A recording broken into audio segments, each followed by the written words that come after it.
Okay, everyone, it's 11 o'clock straight up and down on the Eastern time zone. We're going to get started right now. I want to welcome everybody to the webinar. It's great to see so many people coming into the room. We've got a great panel for you here today, and we're talking about customer retention in the age of COVID. So let me start out by introducing the panelists we have here. From left to right, I think I have that right. We've got Ryan Goodman from ConnectBooster. Ryan is the president of ConnectBooster, has been around the channel for any number of years now, and is responsible for a lot of improved receivables in the channel. Next, we have somebody who almost everyone knows and who probably almost everyone has received a drink coupon from at some point in their life, Rob Ray. Rob is by far the one who's going the most crazy as a result of the travel issues, but Rob's with Datto. Glad to have you here with us today, Rob. Matt Solomon is next. Matt is here from ID Agent, and very excited to have him on here. I think he's probably the one who's doing the most webinars, sort of a daily event for Matt at this point. Rob as well. And finally, we have Dan Wensley, who has grown a pretty magnificent beard since the headshot.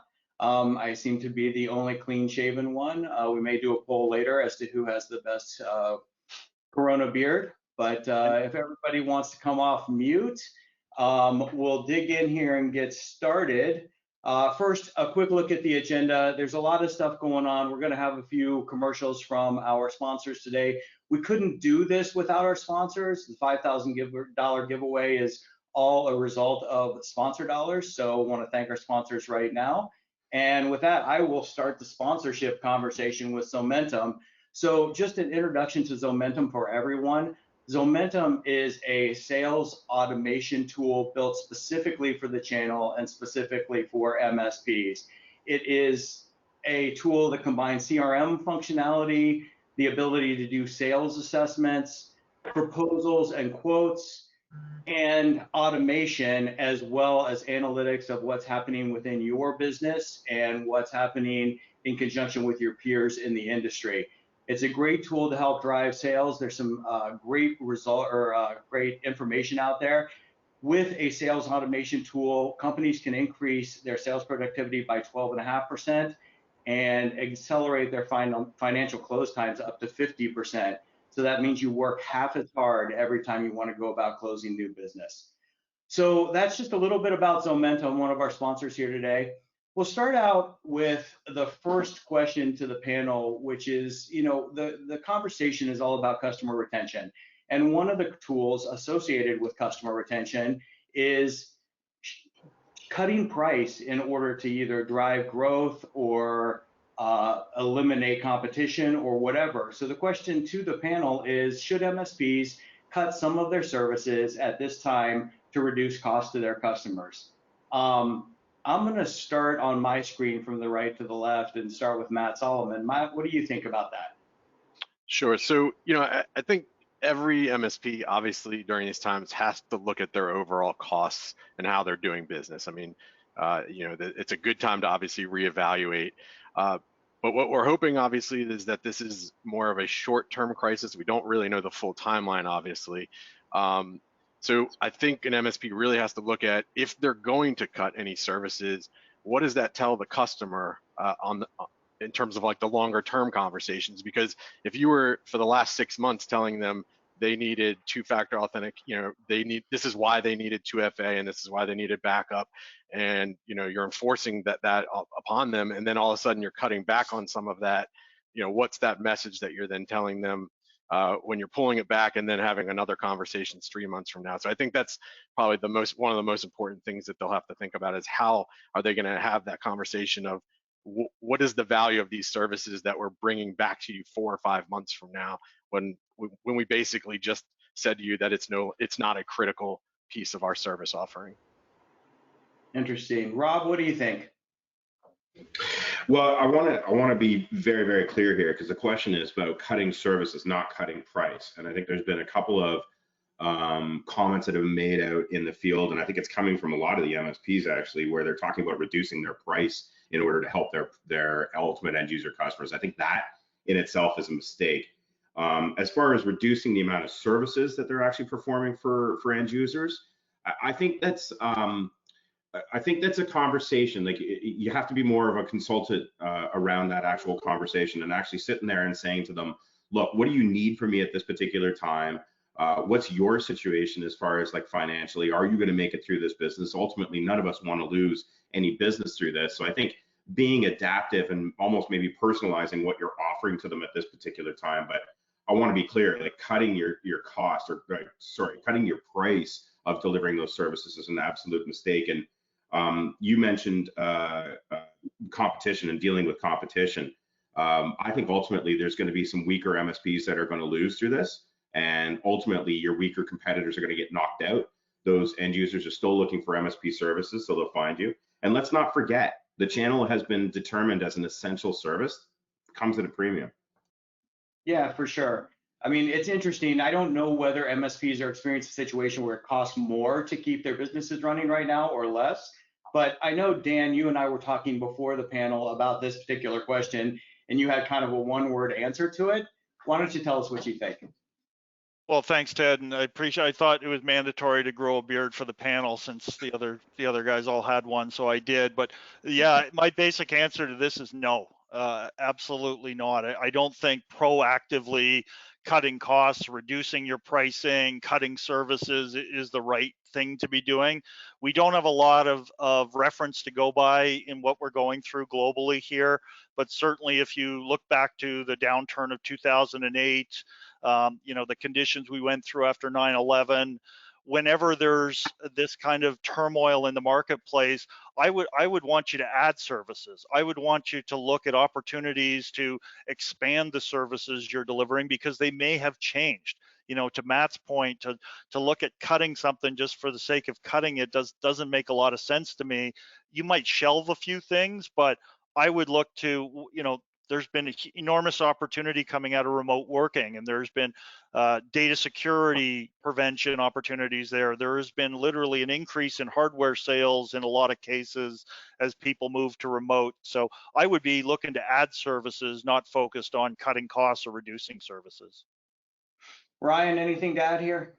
Well, I think a lot of it comes down to the verticals that you're serving, and to touch on Rob's statement, a lot of it comes down to the individual conversations with what those needs are with your end client, because let's face it, everyone moving remote so quick, security has become a big issue. Now that does not lean in my mind towards cutting services, especially around data security, data transmission security, securing those VPNs.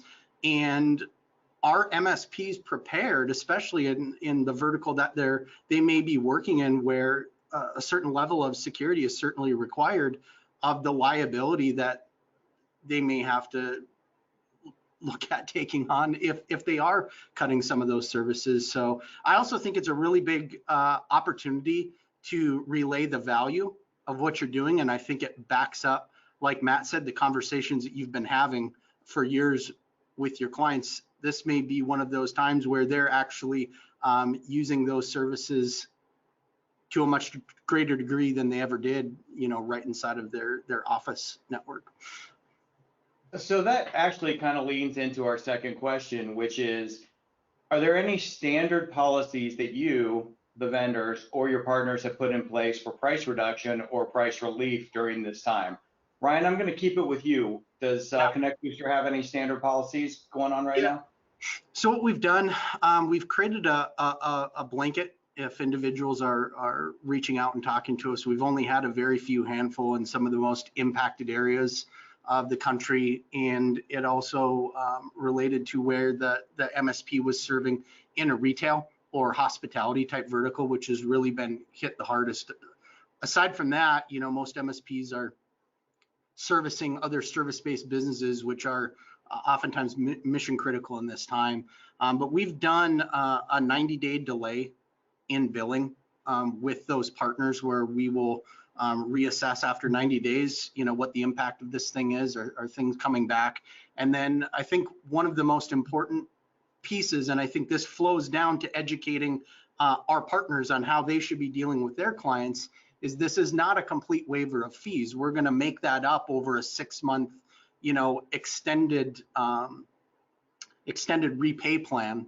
But I think it's important for all of us to be working together, us with our partners with their end clients, on making sure that that revenue is recaptured over a period of time.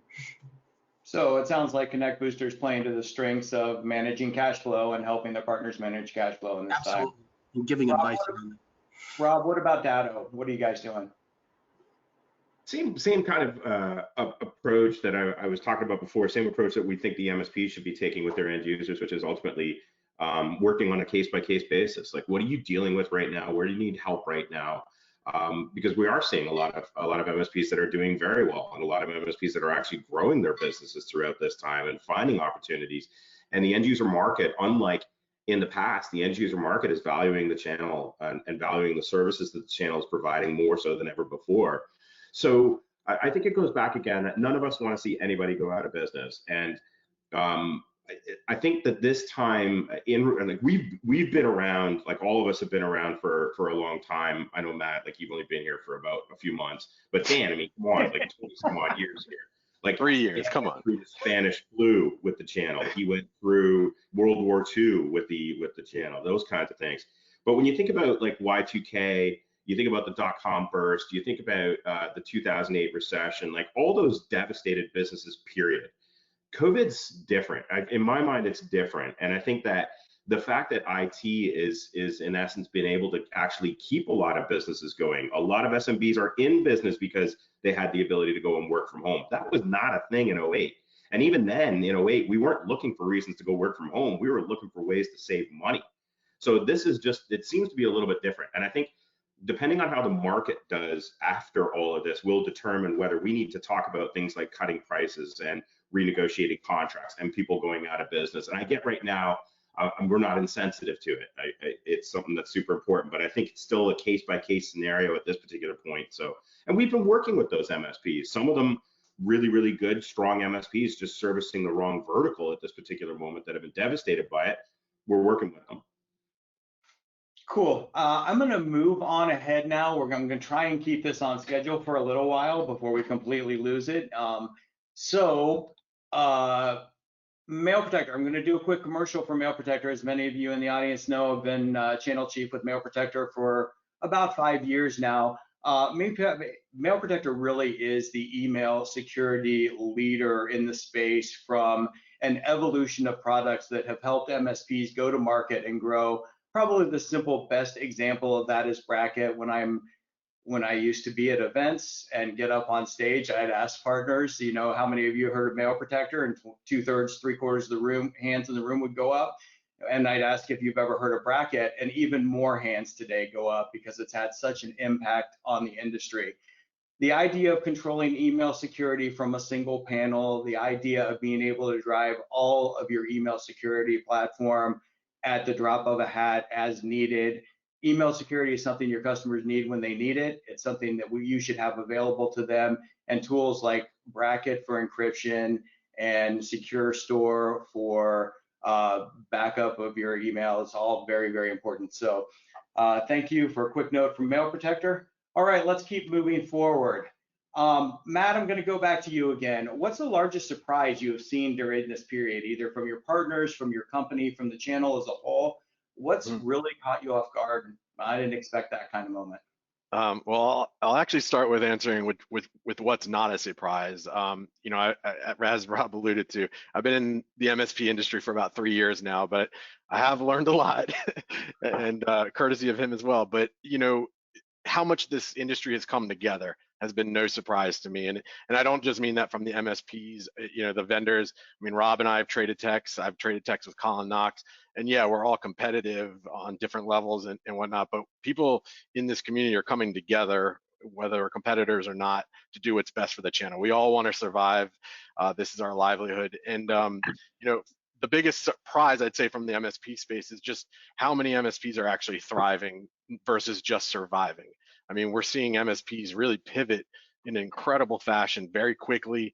I mean, you've got MSPs doing Teams trainings every day through LinkedIn posts and Zoom trainings and finding new avenues.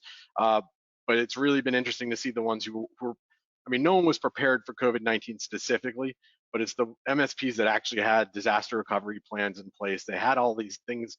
They had 2FA. They had a lot of the security in place for a remote workforce, and they adapted very quickly. And those are the ones that are right now. It's awesome to see. Of course, there's that initial bump that everybody in the industry probably felt with tickets and things like that to do the remote work.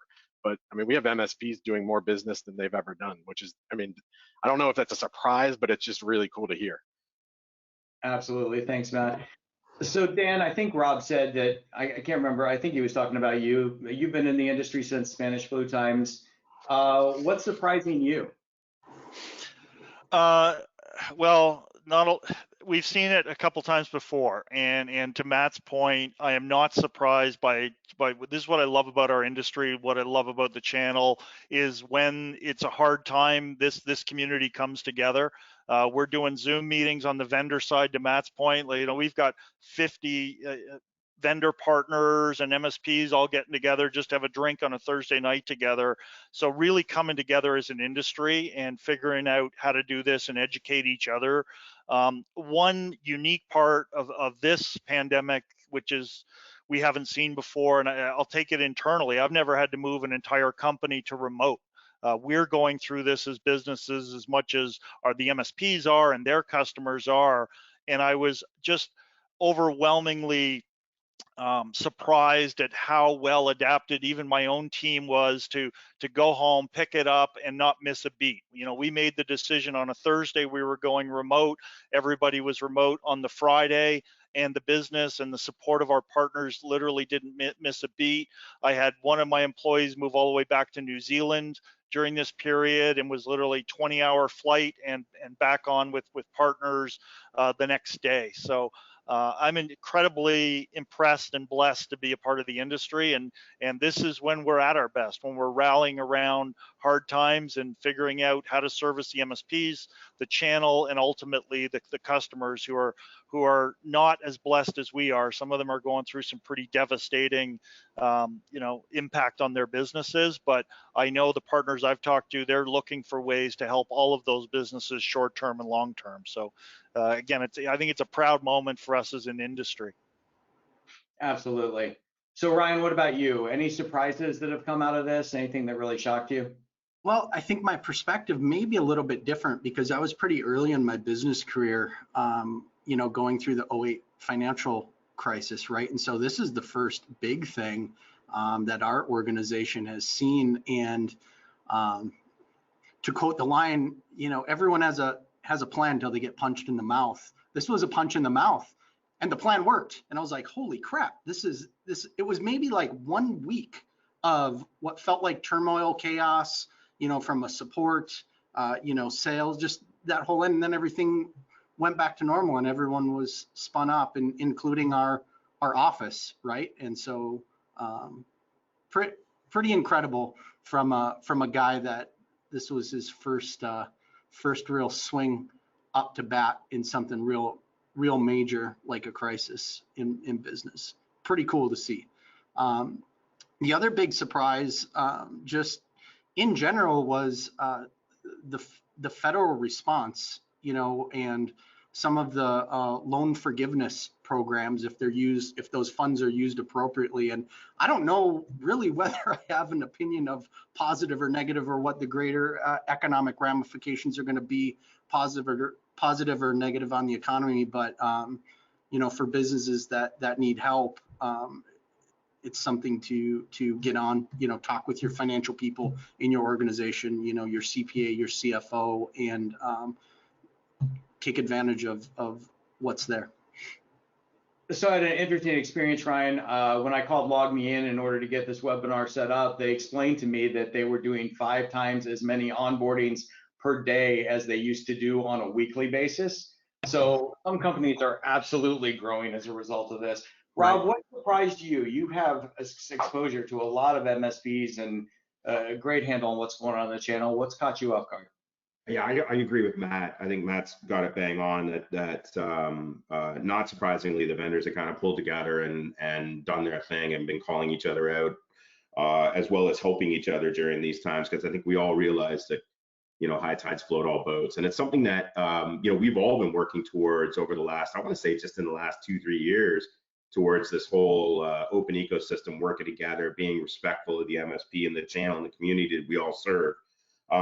What's surprising is that, let's be honest, vendors are usually oblivious to a lot of these things and tend to do stupid things. And I think we all expected some vendors out there to be holding webinars as to, you know, how to take advantage of COVID-19 and just be really oblivious to the needs of the channel, what was actually going on, the ramifications, and you know, we're literally dealing with illness here. This isn't just, you know, this isn't just a business impacting thing. It's like societal. There tends to be the snake oil artists that come out, and don't get me wrong, they've been out there, but I think overall they've been pretty quiet, and I think that's been a great thing, and basically surprising about how we've all done as vendors. Most of us have done a better job, rather than just assuming all MSPs are sitting at home and just wanting to switch to your product, you know, or switch to your vendor right now. The other surprise for me is how busy everyone is, including myself. I was genuinely worried. My job is literally to be on a plane, and I got grounded, and I'm sitting there going, well, I guess my job, my career is on hold for now, and I'm busier now than I've ever been before, and I'm worried that now they're going to be like, why don't you just stay in your office rather than get back on the road? So not just us, but the channel, the MSPs that I talk to are immensely busy. Everybody seems healthy financially, even physically. So yeah, we'll see where all this comes out. And just go back to Ryan's, like, it's the same thing with these SBA loans in the United States and all the other countries. Like, they're all kind of like tentative, because again, they don't know what the end result is, or is there going to be more mass layoffs in our industries, you know, that kind of thing. So, you know, these things are all with caveats and catches, and let's see where we are in 3 months before we decide whether you have to pay this back or not, you know, those kinds of things. It's interesting times, but how everybody's working together, as Matt suggested, it's impressive. So let's dial in specifically. Ryan, I'm going to take this over to you. What specifically have you done to calm down a panicked partner or client? I mean, they got really, it was really nerve-wracking, especially for the first few weeks of this. Yeah. Everybody was shaky. Nobody knew what was going on. And Rob just said it. We still don't know what's going to happen next. So what have you done, Ryan? What specific conversations have you had with partners to make things, to help them out? Well, I think the first thing is genuinely listen. You know, instead of having a response right away, and it's not listening to even respond. I think it's very important to listen to understand that individual and that entrepreneur and that business's position. Because when you, and you don't even necessarily have to agree, it's just to understand their position is the only way that you're going to have a breakthrough with an individual. And oftentimes, if you're coming to that point, or, you know, they're flowing up to the president of an organization, they're wound up, you know, at that point. So tone of voice is huge. I mean, even the way that we would be able to affect mood on this podcast by talking a little slower and calmer, right? That has a huge effect in helping put someone in a positive mindset. Actually makes them smarter. I mean, there's science around that. And, you know, when someone is put in facing a situation in the negative, us working with our partners to help bring them into a positive mindset, you're going to be able to come together with the solution. But it starts on your side, on our side of calming down that situation, listening to understand, and then asking really good collaborative questions on how are we going to work together to get through this, where we're helping you in a time of need and we all survive, and we can continue to offer this type of service as things ramp back up and we don't hurt each other. And that's key. You instead of just putting out solutions, we must approach these escalated situations as listeners first and listeners to understand the situation. All right, so Matt, let's move it over to you. What do you think? What are you thinking on this topic? Yeah, I mean, obviously Ryan hit a lot of really good points in terms of listening, and I think asking the right questions, making sure you understand the makeup of their MSP. And the one advantage vendors have is that we talk to a lot of MSPs, and not everybody has to reinvent the wheel. I mean, we may have heard some really awesome ideas from some of our partners, and we have an opportunity to share those with you through our channel programs. So one is really educating them on other opportunities to be thinking about. We sort of joked. I joked about live streaming, streaming as a service. I actually do think there's legitimacy there. I mean, you've got churches that are having to now completely shift, right, to online, and fitness places that are doing that. There is new opportunity that MSPs may not have thought about before. And it's funny enough, my wife is like very good friends with a priest, and we were on a call with him the other day, and he was just talking about how he's doing all this stuff through Zoom, and he's trying to get himself out there. And like, that's just a perfect example of somebody who needs that expertise. So there's lots of different new opportunities. On a personal level, I mean, I've been holding these LinkedIn live panels where I've just been hosting MSPs really just to have an open kind of conversation. Some of it is like completely unscripted. It's just, what is the state of the MSP? Let's just talk about it. Let's take questions, so that, because not every MSP is part of a peer group.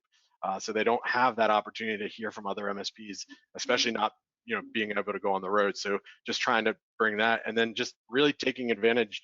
It is actually an excellent opportunity to take advantage of the resources that vendors have in place. A lot of them already have that in place, including us, but maybe didn't have the time before to really dive into those resources. I mean, I know through our powered services program, Dan Tomaszewski just dropped like 50 documents, trainings, informational materials, all related to COVID-19 and doing business, and how to survive and do that and thrive during this period. So yeah, taking advantage of the things that your vendors are putting out there is, I think, also really important. Yeah, I couldn't agree more, Matt. I think if you're panicked, you're focused on the problem and you're not focused on the solution. The alleviating the panic will come from finding the solution, finding the other avenue. If you get tunnel vision on the doom and the gloom and all the chaos that we are literally in, it's easy to become panicked. I think the important thing is you look for those opportunities, and I couldn't agree with Matt more. The opportunities and the solutions are out there, and talking to other partners. What we've learned from our own partner base is what we're now representing and telling other partners to do. Not that we came up with it.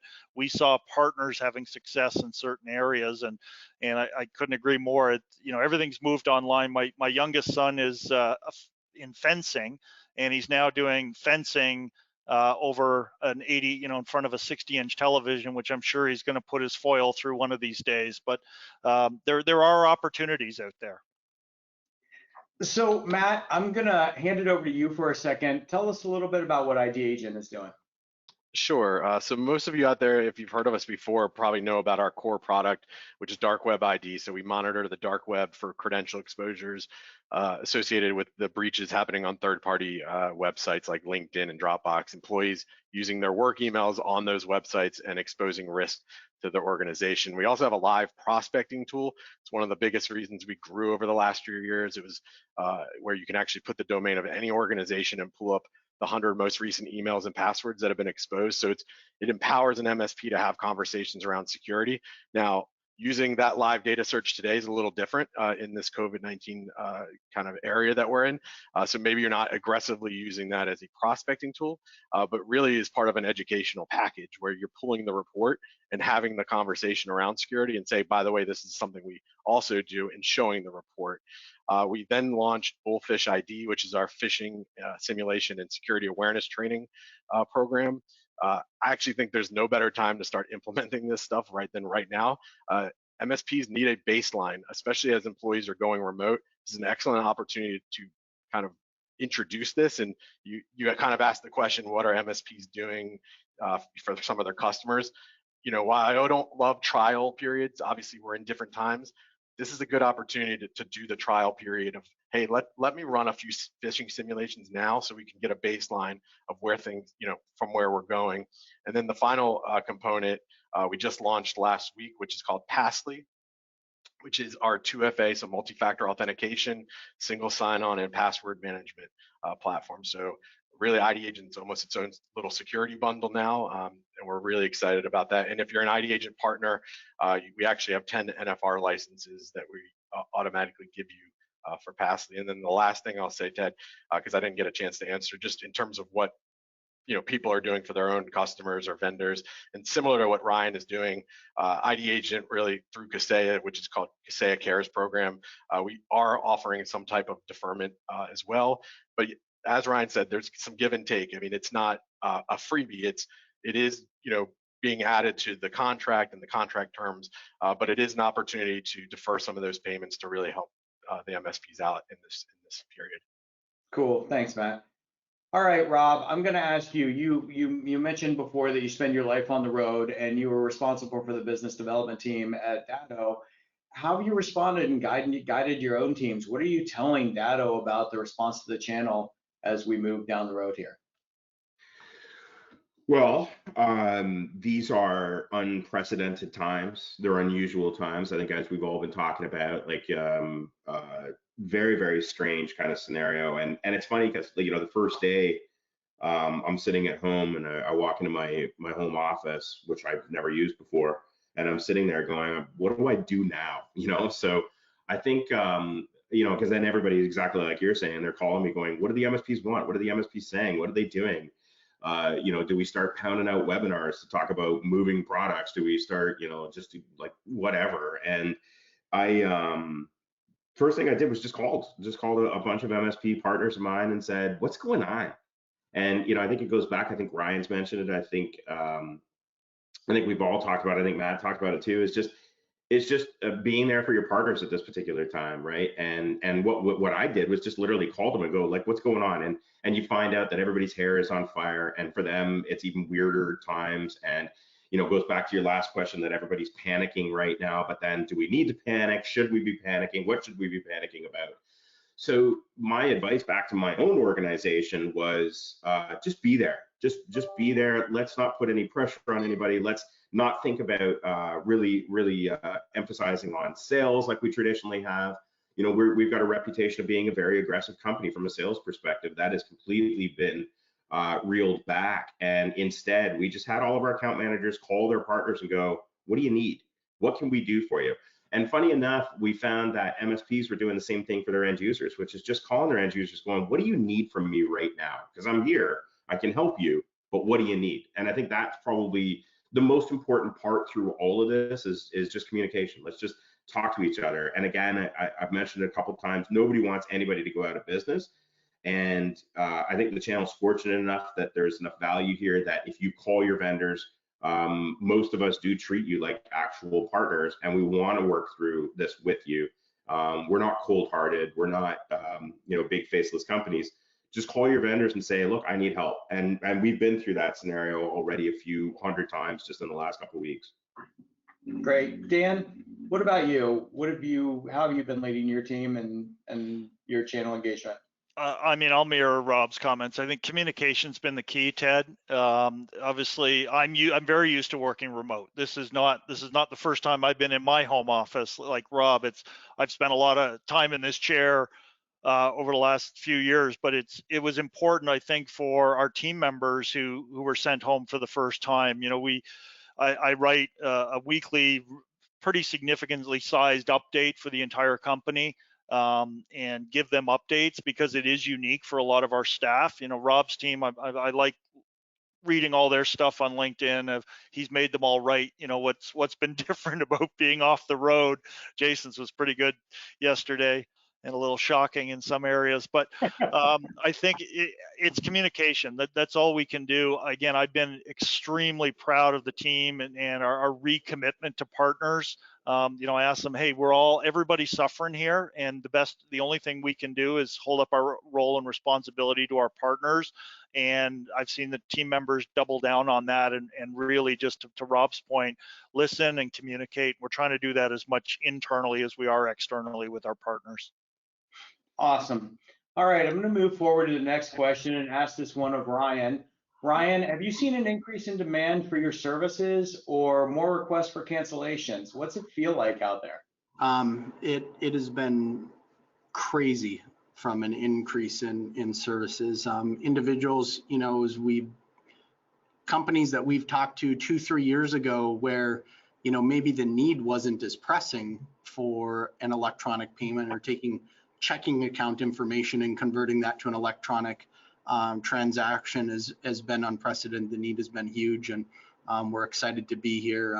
We have a couple of promotions that we've done to help ease the upfront burden, remove barriers to get clients on board and help them out, making sure cash flow, which is the lifeblood of any business, is continuing to flow in uninhibited to their business. As a greater organization, the restaurant side, that's been abysmal. And we've done a lot to, we operate like an MSP on that side. I mean, we've learned a lot from the channel. I mean, we are service contract heavy. We have a stack of solutions that we're selling, and we're one of those companies that's getting hit real hard on that side. So we've seen a decrease there, but also I think we're getting that perspective of the partner that may be having a tough time. I as much as I don't like it from a business standpoint, it's almost invaluable from a understanding point of view inside of the business. But the payment side and service-based businesses and IT service providers and MSPs has been just wild, and we're having a lot of fun helping out because it's really providing a great result for those businesses. Cool. So, Matt, what's going on at Kaseya and ID Agent? What are you guys seeing? Are you getting busier or are things slowing down? I mean, look, we're still processing new partners every day. Of course, you're always going to, I mean, look, even in good times, you get cancellation requests and things like that. That runs across all vendors. But in, many ways, COVID-19 honestly has empowered MSPs. I mean, Rob hit on it before. I mean, they've been established as essential workers. So, SMBs, I think, are now seeing, I don't know how you can not feel this way as an SMB, that you don't need to lean on an MSP at this point, specifically with all this remote work. So we're seeing, obviously the SMBs coming around to it, but kind of the biggest increase we've seen is MSP partners reaching out to our powered services team, which we're the ones where we're getting on what we call goal assist calls, where we either go through marketing strategies, go to market things, or actual webinars where we jump on as subject matter experts. Sometimes we take for granted, as BD people or sales people, like we're all so comfortable talking in front of people. A lot of MSPs are not comfortable doing that. So if they can lean on us to attend a webinar and represent them, that's been probably the biggest uptick that we've had as far as a partner program, is MSPs asking us to jump on calls and educate their customers through the webinars. Again, your MSPs it's a unique opportunity to have more time with customers than you've probably ever had before. I mean, people commute 2 hours a day sometimes to their jobs. Now they have that 2 hours back. People are seemingly willing to give you much more time. So, it's taking advantage of that. Yeah, we've experienced that too. Originally, the MSPs were very, very busy, hair on fire, and things have slowed down a lot. And they have the time to have the conversations. And I think people are being nicer too, which has been a recurring theme on this call. Rob, what are you experiencing? And Datto's got a prolific channel base. Are people getting busier or are things slowing down? Yeah, busier for sure. There's no doubt about it. It's changed a little bit, meaning some of the more like different products are really hot right now versus those that we have been traditionally selling. Like, BDR has been our core product since day one, and our sales there continue to stay strong.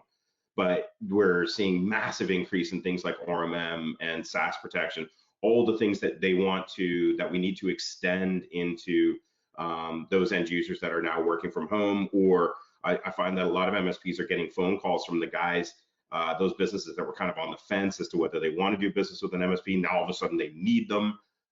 We've been doing a lot, and all of us have been talking about co-managed IT moving up market for MSPs. We're starting to see larger organizations where their in-house IT teams were not prepared for this, and meanwhile MSPs were. So we're starting to see those types of opportunities coming in. So I think that the reflection of all the growth that each of our organizations are having as vendors is reflecting the growth that the ultimate MSPs are having as a result of end user demand. I think it's just a little bit different, but all's been good. Yeah, very good. Good. Dan, bring us home on this question. What's going on with Warranty Master? Are you guys seeing an increase in business, or are things slowing down, or is it a little bit of both?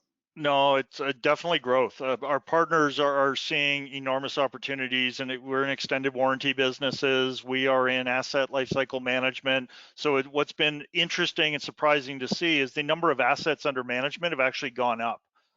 When a lot of these businesses moved to remote, they were adding new assets into the IT environments that they were managing through the remote workforce. So that immediately gave our partners more assets that they were managing. And then the second big spike is on extended warranty services. That, leaving those things exposed and out of a service contract is either a way to put off a replacement of a piece of hardware for the short term, but make sure it is under a warranty service coverage. So we're seeing increases in both that, and we're trying to share that with as many of our partners as we can, because many of them are doing very well in those areas. Cool, awesome. All right, Ryan, I'm going to kick it over to you for a minute. Tell us about what's going on with ConnectBooster and what's this Rev thing? Yeah, fair enough. Well, as most of you know, ConnectBooster is the preferred way to ensure cash flow inside of the channel, which is integrated to all the tools that you guys already use to make sure that recurring services are being paid and moving from your client's bank account to your bank account on an automated recurring basis and intelligent with how you bill on a contract or agreement or invoice level. I think oftentimes service-based businesses, and now more so, have realized they inadvertently put barriers in front of their clients to give them money, and we're here to help remove those barriers. And specifically, and now more than ever, transparency and 24/7, 365 access in billing is paramount to ensuring that your cash flow continues. The other thing that's paramount is Rev. Rev is the ability to take all of the benefits that you know and have received as a ConnectBooster partner inside of your business and be able to extend those same benefits to your end users, your clients. And there's nothing that is going to help ensure your cash flow more than ensuring your customers are getting paid. That's a daisy chain effect that can happen and have real negative results. So if you understand what ConnectBooster has done to ensure cash is flowing into your business, you can offer those same type of benefits to your end clients and make sure that everybody is benefiting. This also is a monthly recurring revenue opportunity without monthly recurring work, and there are very few of those inside of really any organization or channel where you're able to truly leverage our talent, our resources, and not add underlying overhead as that recurring revenue builds with that program. Sweet, thanks Ryan, appreciate that. All right, so the next question for the panel is, what are some success stories you've heard from MSPs shifting their strategies during COVID-19? I'm gonna kick this off a little bit, just tell you a quick one about a Zomentum partner who took advantage of the opportunity as everybody started to go home. Zomentum has the ability to send out quotes and proposals with a video linked to the quote and proposal. So this partner sent out, I'm not even sure how many, I think 400 proposals to prospects and existing clients with just a flat rate. We'll take your business home on a flat rate per person. They sent that out with a video explaining how they were going to do it, why they should do it, what the opportunities were, how they bring them back, the whole 9 yards. And that opportunity drove a lot of revenue. I was told about that one from one of them who was one of our partners who was really excited. So Matt, have you heard any success stories from any of your partners that you'd like to share with everybody here? Yeah, I've got two really cool ones to share. One specifically out of Canada, an MSP It was vertical centric in terms of dental offices, and obviously right now dental offices, that's a tough vertical if that's your only vertical, because to my knowledge they're only open for emergency cases. So he really had to look at ways to reinvent himself quickly. So we were talking with him and discussed, and it's something we've always been pushing our partners to do, which is get in front of your local chamber of commerce.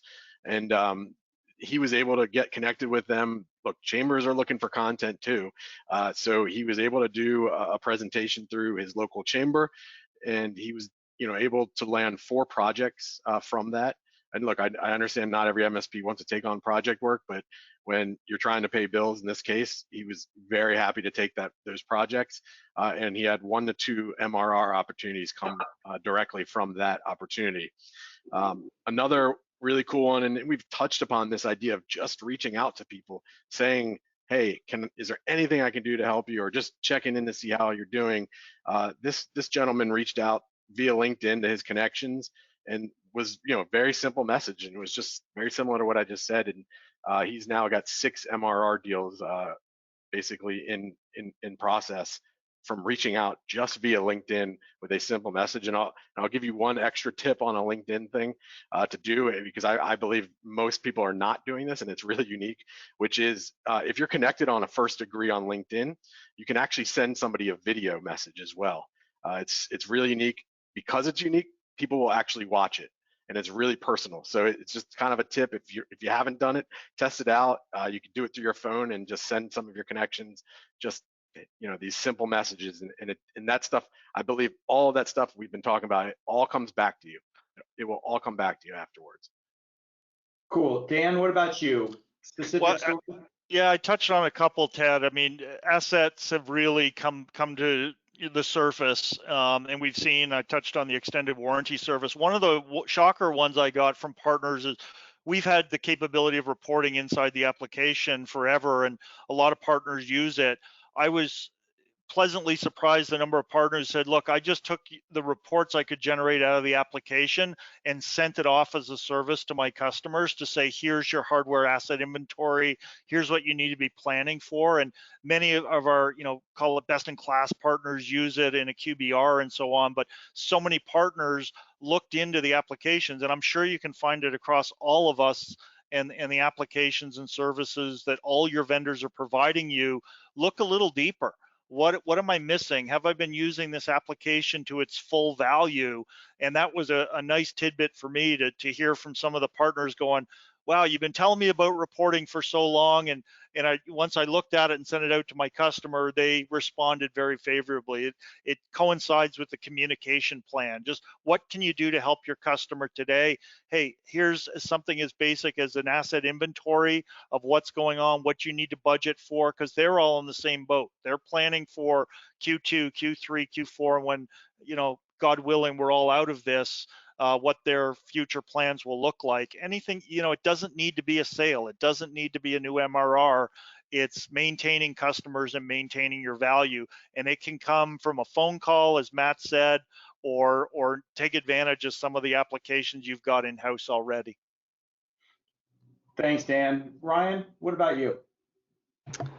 Yeah, one of the coolest was we have a partner that's utilizing the REV program that services a lot of not animal doctors. What am I thinking? Veterinarians. The word slipped my mind. I'm like, complicated word there. And a lot of those transactions for that partner's client base were happening, face to face at time of service. And when things had shifted, it brought about a need. A lot of these vets were doing like home calls, right? Or people literally kind of like curbside service, buying medication, not shipping it. And so we were able to shift them over to online bill pay through that partner, mobile payments, all connected to their core systems that were running on the point of sale. And really cool way to shift and ensure their clients were getting paid and utilizing our core of services to do so. Cool. Hey, Rob, what about you and the animal doctors? Any really solid stories there? Yeah, this is a new vertical for us, the animal doctors. structured vertical. It's like super cool. Like it's the new evolution of veterinarians, right? Is that like Tiger King? Is that a Tiger King? Is that what we're talking about, Ryan? Right there, man. There we go. Tigers as a service. There we go. I think there's a couple things. I think there's a couple things that good news stories, and Matt brings up dentists. It's funny because a lot of these guys are not working right now, and there's a couple MSPs that are verticalized. It's a very easy vertical, and of course these dentists are going, well, we're not working, we can't pay you. But I don't know about your dentist, but my dentist is infinitely wealthy, and a lot of the MSPs are turning around and going, you're not going to start playing that game with us. Like, you're going to continue to pay. Otherwise, all that infrastructure and data and all the stuff that we're still doing for you back at the office, despite the fact that you're not in there, we can shut all that off if you wish. So, it's having enough confidence to be able to turn around to these guys through this whole process and go, no, you're not just going to shut it down and use this as an excuse. I'll go back to the 08 example. Dan and I were together at our previous organization, going through the 08 recession, and Dan was my boss, and I would say to Dan, well, sales are down, and Dan would go, tough, go find more, because that was his job. This is, as we talked about, different. And back then in 08, like, I think that the whole managed services space was catapulted as a result of that recession, because a lot of project work was canceled. And even today, you look at, if you're going to, do a pretty big project right now, one-time revenue, chances are people are putting that on hold to see what the economy is going to be like post-event. Whereas recurring revenue, which we didn't have a ton of in 08, that we do today in 2020, is actually going to get us through it, because instead of a one-time big payment for a project, we're now paying monthly for these services that you've probably already taken advantage of. So I think that's why, from a health perspective, I think it's safe to say that all MSPs are probably going to lose some business. From what I'm hearing from the MSPs, the business they're going to lose is business that they probably wanted to get rid of anyway. It was those end users that were kind of not really buying in, or maybe they were nickel and diming you to begin with. Those seem to be the ones that are disappearing on the whole. Couple other big ones that I've seen as well is the staff. Like, there's some MSPs out there that were not prepared for this, that were not financially ready for this, and are seriously concerned about having to lay off some staff. Meanwhile, there's other MSPs, because if you guys remember a month ago, one of the biggest challenges that the MSPs had was finding good tech talent. Now all of a sudden we're talking about laying off tech talent. Like, it's just this weird kind of shift. So now all of a sudden, these MSPs that were really hard up for tech talent all of a sudden have people that they can go and leverage. And I've been watching these Facebook communities and these different chat forums and whatnot, where they are literally farming out their technical staff to other MSPs in order to keep them gainfully employed. So again, it's like all this kind of reshifting that's going around. And of course, the big new vertical is the animal doctor vertical. Absolutely. All right, we are winding down. We've got a few minutes left, and I want to just give everybody 1 minute to answer this final question. What's the best advice you would offer to the audience today? I'm going to start with you, Matt, and work my way across the screen. I'm not sure if everybody's seeing what I'm seeing, but we'll start there. Sure. Yeah, I would say, take advantage of the time that we've been given, to review things in your business that maybe you've been putting off for the last months or years, whether it's operations, policies, marketing, QBRs that you've been wanting to implement. It's really sort of reinventing yourself. It's a huge opportunity, I think, both on a business level and on a personal level. Try new things, put yourself out there. Everybody's more forgiving right now. I think if we were on this Zoom call and all of a sudden, well, Rob, you have chickens. So if all of a sudden Rob's chicken showed up into this screen 6 months ago, we'd be like, that was really unprofessional. And now I think people would think it was the greatest thing ever. And so, it's okay to put yourself out there, yeah, and just have that opportunity to really connect with people on a more human level. That would be my advice. Cool. Matt, Ryan, what about you? I think keeping calm, allowing your mind to work. I mean, as entrepreneurs, we're some of the most creative people on this planet. And if you just sit back and take the time to calm down, talk to a friend, talk to a peer, heck, talk to us as vendors. We'll work to help you get in that mindset You are going to see opportunity if you take the time to look for it and you stay calm. I also think this is a great opportunity to be reaching out to one of our most important assets, which are our clients, right? And allowing the core values of our business to really shine and operate on them and deepen those relationships with existing clients and partners. Cool. Thanks, Ryan. Rob, what about you? Yeah, I think in human nature, we're all naturally negative. Like we always like want to doomsday everything and why is this bad? And I think initially out of the gate when this first started happening, I mean, we as human beings naturally were like, this is terrible. So I'm constantly looking for silver linings in order to reassure myself that everything in life is normal. And I think being positive, and I think one of the biggest things that you can do as an MSP is be positive around your staff, your peers, just like we're going to get through this. Everything is going to be awesome. Everybody's going to need IT. We're all betting that you're going to need more IT as time goes on. Let's just keep that in mind. And sure, we're going to have bumps, and might have one end user that goes out of business or two end users that goes out of business. Doesn't mean life is over, because we're anticipating and the numbers are starting to come to fruition that there's going to be more business on the backside of this that will replace that, if not even better business. So I think it's staying positive. I think Dan's right about leveraging a lot of what your vendors are doing. I get it though, we're all doing it. So, the average MSP is working with something like 35 different vendors, and for you to go to 35 different COVID care pages is going to be impossible.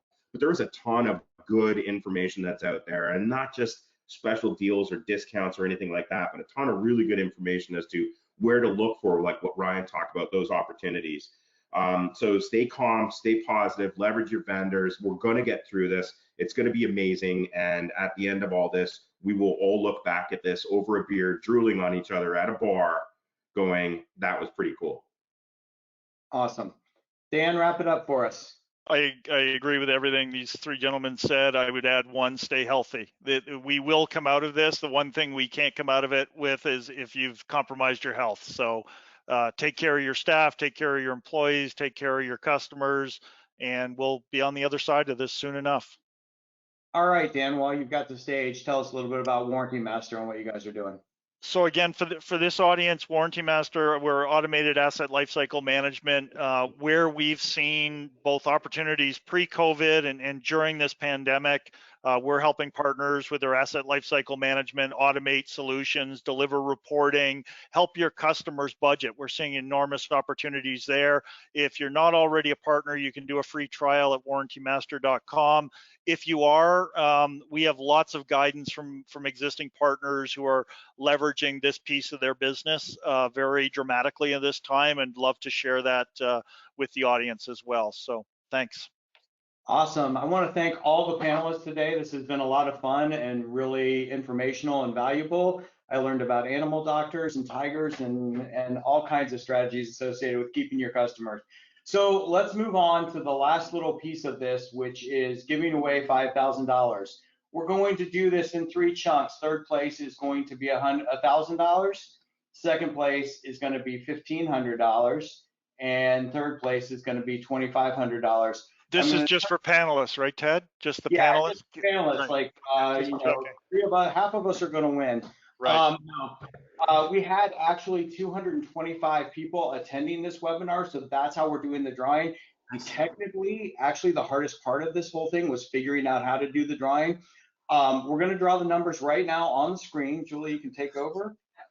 And then we will announce the winners post webinar, because we need to get the list of the attendees before we go down that road. So out of 225 attendees on the webinar, third place goes to number 56. And someday you'll know who that is. Second place goes to number 37. Wow, it's staying low. So if you got on early, you're probably in good shape. And $2,500 first place goes to 118. My number. Sweet. Again, panelists are not in the winnings, but thank you all so much for being here. It was really great. It was nice to see 400 of you registered and 225 of you in attendance. It's been fantastic time. Hopefully we'll do more of these in the future. And everybody stay safe, to Dan's point, keep your heads up, to Rob's point, and just keep moving forward. We will get through this. It will be better, and we will all be stronger as a result of it. Thanks, everybody. Hope you enjoy your day. Take care. Thank you. Thanks, Ted.